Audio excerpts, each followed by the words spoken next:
Oh jamaah, alhamdulillah. Alhamdulillahirabbil alamin. Kembali lagi di Islami Twinda, jamaah Islami Twinda ini rahmati Allah. Ya, hari ini kita masih membahas tentang tema yang luar biasa. Mungkin saya ingatkan lagi. Temanya adalah amalan dahsyat pembuka aura. Alhamdulillah. Nah, tadi kita sudah bahas 3 nih ya, mungkin yang baru bergabung ya, jamaah Indonesia bagian tengah dan timur. Nah, kita tadi sudah menjelaskan yang pertama tadi dengar dari guru-guru kita, untuk membuka aura itu istiqomah dengan sholat tahajud.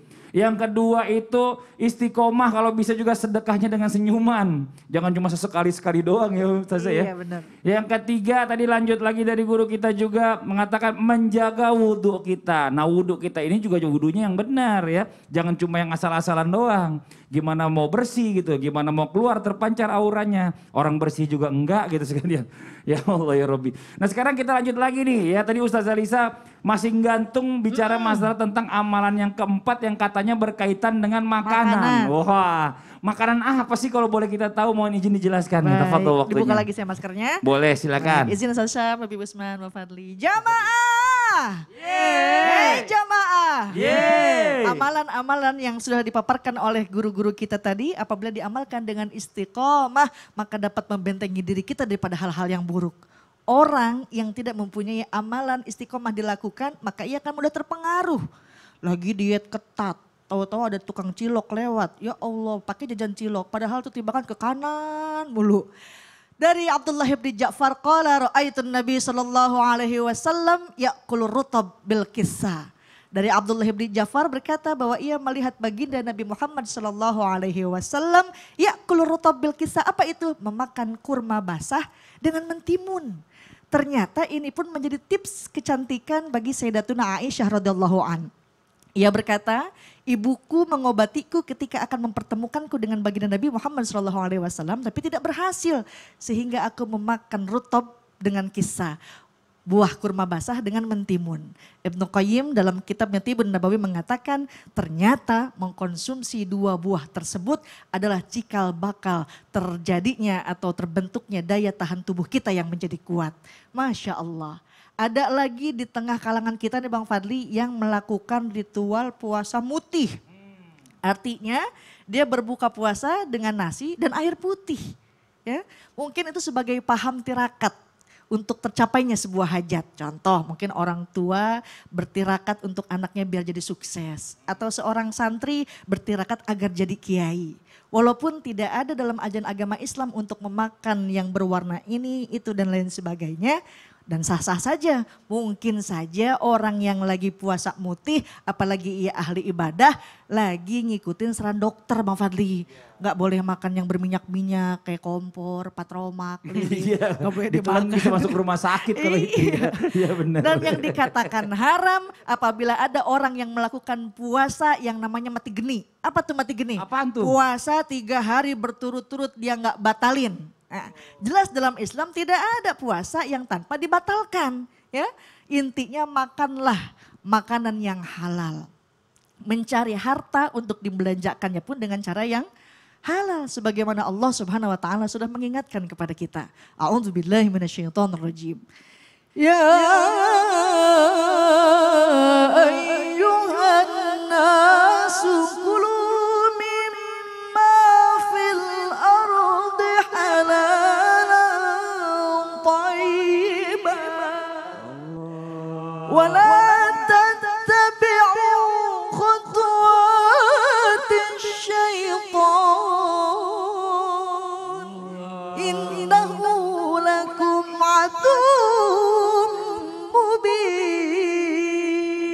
Hai manusia, kata Allah, makanlah semua yang ada di alam dunia halalan thayyiba, yang halal lagi baik bagimu. Jangan ikuti hawa nafsu syaitan. Innahu lakum aduwwum mubin, karena mereka adalah musuh yang nyata bagimu. Wallahu taala a'lam. Masya Allah. Jadi amalan yang keempat ini berhubungan dengan makanan, ternyata kurma dan Sama juga mentimun. mentimun. Nah Iya. besok nih ibu-ibu pas giran ke pasar jangan sampai ketinggalan beli kurma mentimun ya kan. Biar auranya keluar. Iya. Suami makin betah di rumah. Amin. Insya Allah. Amin, amin, amin. Nah sekarang kita lanjut lagi nih ya. Saya ada sebuah tayangan lagi buat jamaah yang ada di rumah tentang adakah salawat khusus pembuka aura. Ada nggak kira-kira?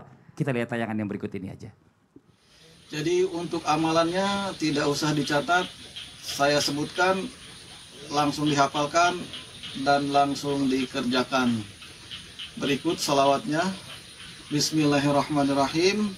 Sallallahu ala sayyidina Muhammad. Sallallahu ala sayyidina Muhammad. Sekali lagi, Bismillahirrahmanirrahim. Sallallahu ala sayyidina Muhammad. Jadi tata caranya untuk membuka aura adalah wiridan ini, salawat ini dibaca 100 kali setiap selesai sholat fardu yang 5 ya.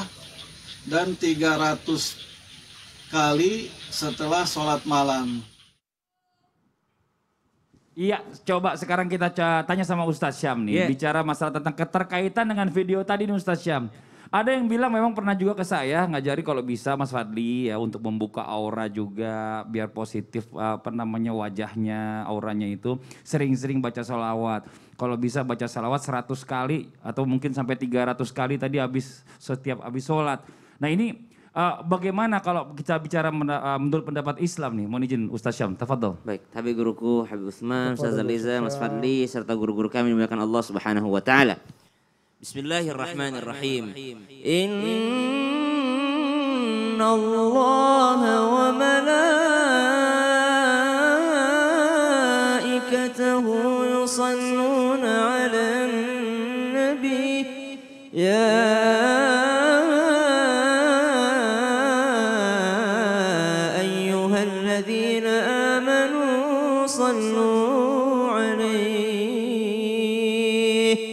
صلوا عليه وسلموا تسليما.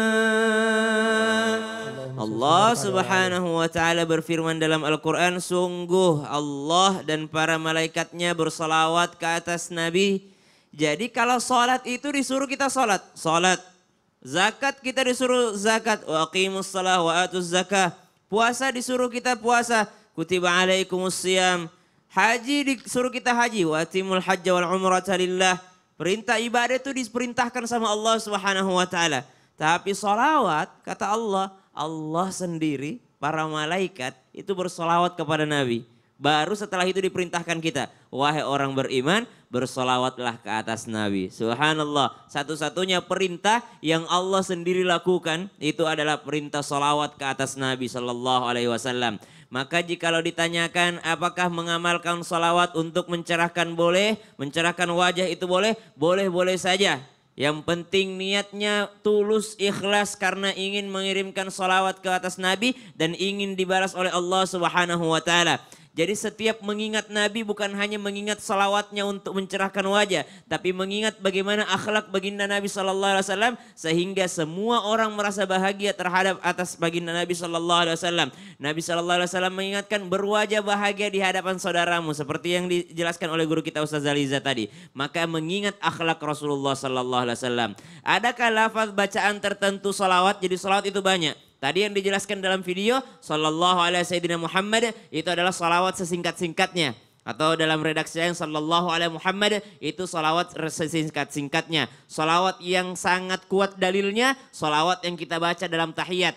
Allahumma salli ala sayyidina Muhammad wa ala ali sayyidina Muhammad kama sallaita ala sayyidina Ibrahim wa ala ali sayyidina Ibrahim wa barik ala sayyidina Muhammad wa ala ali sayyidina Muhammad kama barakta ala sayyidina Ibrahim wa ala ali sayyidina Ibrahim fil alamin innaka Hamidum Majid. Salawat Ibrahimiyah boleh kita amalkan. Kenapa? Karena ini yang paling kuat dalilnya. Kemudian ada lagi salat sebagai obat. Mana itu? Ada diajarkan sama ulama kita namanya salawat tibbil qulub. Allahumma salli ala sayyidina Muhammad ya tibbil qulubi wa dawaiha wa nuril absari wa diyaiha. Nah itu boleh kita amalkan. Nuril absar menjadikan cahaya bagi kita. Maksudnya adalah ya Allah dengan keutamaan solawatku kepada baginda Nabi Sallallahu Alaihi Wasallam maka berikanlah aku cahaya di wajahku supaya setiap orang yang melihatku mengingatmu ya Allah. Jadi bukan berarti karena kita mengamalkan solawat aja terus tapi tidak solat. Enggak, ya jangan enggak solat tapi solat. Makanya tadi diingatkan habis solat baca solawat. Kenapa? Solatnya juga jangan lupa. Wallahu ta'ala. Ya, Masya Allah luar biasa ya. Ini masih sebenarnya nggak berkaitan dengan modal juga. Di salawat ini justru Allah memerintahkan kita bersalawat kepada Rasulullah Sallallahu Alaihi Wasallam. Jadi benar ini, jadi bicara masalah tentang salawat ini kalau kita sering amalkan ini bisa membuka aura positif kita. Ini Masya Allah luar biasa. Nah sekarang nih buat jamaah yang ada di rumah nih mungkin sudah mengirimkan banyak pertanyaan nih buat dijawab sama guru-guru kita. Yuk langsung aja kita masuk ke segmen Tanya Dong Ustadz. Kami semua tanya dong Ustadz. Oke kita masuk ke pertanyaan yang pertama dari Instagram hamba Allah. Wah ini dia nih. Assalamualaikum Ustadz dan Habib ya. Apakah ada orang yang memang diberi kekuatan khusus bisa melihat aura dengan matanya? Dia indigo. Dia melihat aura saya merah katanya. Dan akan selalu dikelilingi fitnah dan cobaan. Dan itu kejadian nyata beberapa hari lalu saya difitnah bahwa saya telah menggelapkan uang kantor Ustadz. Waduh padahal saya kerja udah jujur.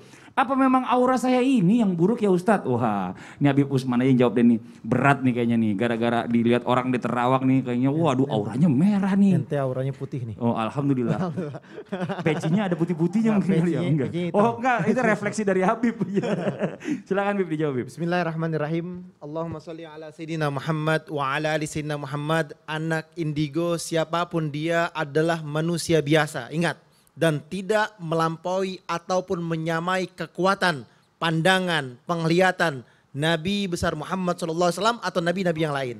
Karena yang mempunyai kelebihan adalah mereka nabinya Allah Subhanahu wa taala dan juga orang-orang yang terpilih, orang yang alim, orang yang soleh. Itu pun sedikit didapatkan. Ingat Allah berfirman, "Qul la ya'lamu man fis samawati wal ardi al-ghaiba illallah." Jelas katakanlah tidak ada seorang pun di langit dan di bumi yang mengetahui perkara yang gaib kecuali Allah. Ingat anak indigo atau siapa mereka kemungkinan dia ngelihat jin atau ngelihat makhluk yang lain. Iya, kalau malaikat nggak mungkin. Dan juga yang bisa ngelihat yang gaib itu kalau nggak plus minus. Ya kan? Kalau plus apa? Di ibadah kepada Allah, dekat kepada Allah dia ngelihat wajar. Atau yang minus, yang sakit. Iya, yang atau kurang. mungkin ada jinnya dalam tubuhnya. Iya. Nauzubillah min zalik. Terima kasih banyak jawabannya Habib. Kita masuk ke pertanyaan yang berikutnya ya. Mudah-mudahan tadi dijawab sudah puas dari Habib Usman. Kita masuk ke pertanyaan berikutnya dari Instagram dari @santidewi27. Ini bukan Santi Deni, Santi Dewi. Assalamualaikum warahmatullahi wabarakatuh Ustaz. Saya mau nanya, apakah aura kita juga tergantung pada keadaan? Beberapa orang bilang aura rumah saya kurang bagus. Kebetulan saya tinggal dengan orang tua. Dan hubungan orang tua kurang harmonis, jadi rasanya panas terus.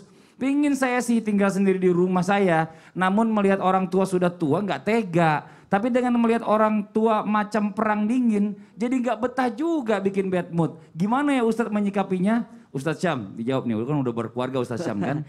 Innal baita yattasi'u ala ahli. Sungguh rumah itu bisa terasa luas bagi penghuninya. Wa tahduruhul malaikah dan dihadiri oleh para malaikat dan juga dijauhi oleh para syaitan dan juga dibanyakin kebaikan di dalamnya. Rumah yang seperti apa? Rumah yang dibacakan Al-Qur'an di dalamnya. Maka kalau ditanyakan apakah bisa jadi rumah itu punya aura negatif? Bisa jadi. Karena kebalikannya tadi, rumah yang tidak pernah dibacakan Al-Quran, maka yang pertama terasa sempit bagi penghuninya meskipun luas tanahnya. Terasa sempit. Kurang sempit apalagi kalau isinya berantem sama orang tua. Ya Allah, meskipun rumah istana tapi di dalamnya berantem dengan orang tua, itu terasa sangat sempit di hati, sesak di dada. Karena sempit dan luas itu kadang-kala bukan mata, tapi hati yang merasakannya. Maka bacakan Al-Quran. Yang kedua kebalikannya tadi, kalau yang pertama positif, kenapa dihadiri malaikat? Kalau tidak pernah dibacakan Al-Quran maka dijauhi malaikat. Ya Allah, pasti menjadi negatif auranya kalau dijauhi para malaikat rahmat. Ya, kalau malakul maut mah tetap hadir aja kalau udah jadwalnya gitu. Jadi malaikat rahmat yang menjauh. Kemudian yang ketiga, kalau yang tadi dibacakan Al-Quran dijauhi syaitan, maka rumah yang tidak pernah dibacakan Al-Quran dihadiri oleh banyak syaitan. Aura negatif. Iya. Dan yang keempat, kalau yang dibacakan Al-Quran banyak kebaikannya, maka rumah yang tidak pernah dibacakan Al-Quran maka dijauhi kebaikannya. Maka solusinya adalah bacakan Al-Quran. Karena Al-Quran bukan hanya obat bagi makhluk hidup, tapi Al-Quran juga bisa jadi obat bagi benda mati seperti rumah. Atau mungkin satu lagi tipsnya apa ya tuh? kan, ngundang yang kita bikin Ngapain? taklim di rumah. Iya, Bahas benar masalah tentang juga. pernikahan, Oh, bener iya, ya? bisa juga. Perumahnya kan jadi adem tuh, Masya Allah. diundang. Bener ya? Bener yang undang. Nah ini ada pertanyaan lagi nih Ustazah nih. Kita bicara masalah tentang ya masih dengan amalan untuk bagaimana caranya bisa membuka aura kita. Saya pernah dengar juga nih, katanya ada orang nih kan, aduh kok mukanya kok kayaknya gimana gitu. Auranya aura-auran. Aura-auran. Ini kayaknya harus di ruqyah nih katanya nih. Nah katanya ada dengar juga kalau kita minta ruqyah, katanya nggak boleh minta ruqyah sama orang. Nah, ini bagaimana penjelasannya nih? Nah, nanti ada ruqyah sendiri dan bagaimana caranya? Habis ini atau Abis ini? habis ini aja ya? Abis ini, panjang apa Baik. pendek? Kalau pendek sekarang, kalau panjang ntar aja. Panjang aja dah. Oh, ntar aja, ya udah ntar aja deh. Kalau gitu, ya buat jamaah yang ada di rumah siap-siap aja ya dari sekarang nih. Jangan pindah-pindah channel ya. Kita akan segera kembali lagi tetap di Islam itu Indah. Jamaah, oh jamaah, Alhamdulillah.